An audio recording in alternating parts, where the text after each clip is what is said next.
Retired and disabled Americans with outstanding student debt are increasingly seeing their Social Security checks garnished by the federal government in an attempt to recover millions in unpaid student loans.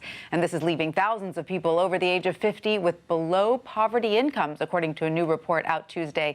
Here with the story is WSJ reporter Josh Mitchell. Hi, Josh. Thanks for being with us. Sure. Hi. So, Josh, does this report from the Government Accountability Office highlight just how many baby boomers are entering retirement in default on student loans? Yeah, it does. So we're talking about hundreds of thousands of people here.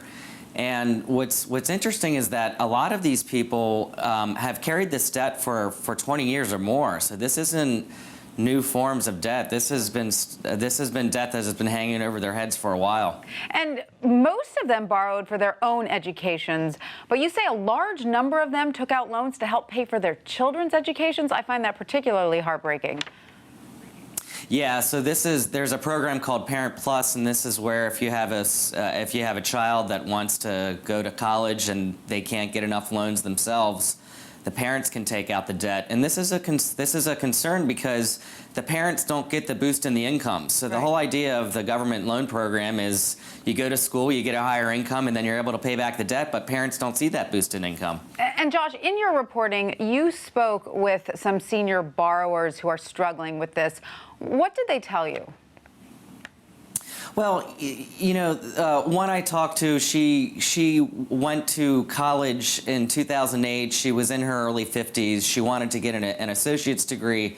She left with about $40,000 in debt. She paid down a little bit of it, but the interest accrues really quickly.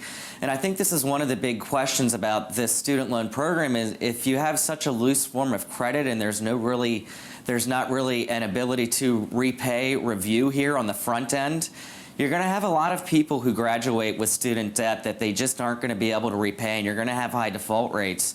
And so it's a big question facing the student loan program right now. Should there be any constraints on the front end? How much debt forgiveness should happen on the back end? But it's a pretty big mess right now. And this particular woman you spoke to, how much money is being taken out of her weekly check? I know that it does vary per individual, correct? Right, so she actually hasn't gotten her Social Security check garnished yet because she's still working, but she's on that path, and she's trying to avoid having that happen, but she's very concerned. She doesn't have a lot in savings.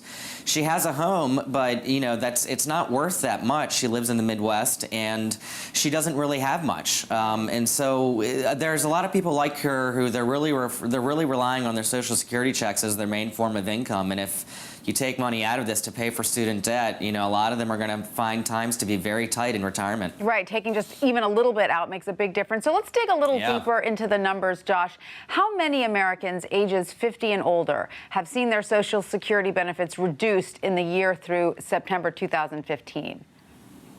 So there was about 114,000 people age 50 and above last year that had their checks reduced because of this. The number has increased very quickly over the past 10 to 15 years. And when I talked with someone in Congress, they said this is the tip of the iceberg. As you see more and more people retire, this is going to be a growing problem. And from your story, it says also that 38,000 of those people are over age 65, which is a huge percentage increase since 2002, something like over 440% increase. Is that right? Yeah, exactly. And, you know, some are actually dying with this debt. This debt does not go away. You can't declare bankruptcy. In most cases, you can expunge this in bankruptcy. So it stays over people's heads, and it's not gonna go away. Now, of course, the government's dilemma here is how to handle the ballooning student debt that it's holding, which I understand is now at a staggering $1.26 trillion without passing it all on to the taxpayer, right, Josh? Yeah, so this is where you get sort of this conflict of interest here. If you're a private lender, these days at least, you're not going to make loans to a lot of people who can't pay them back. You're not going to do this so-called subprime lending.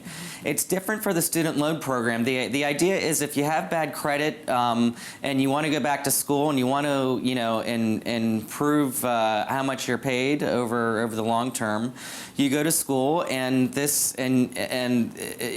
price of it won't prohibit you from doing that. And so there's a public good here.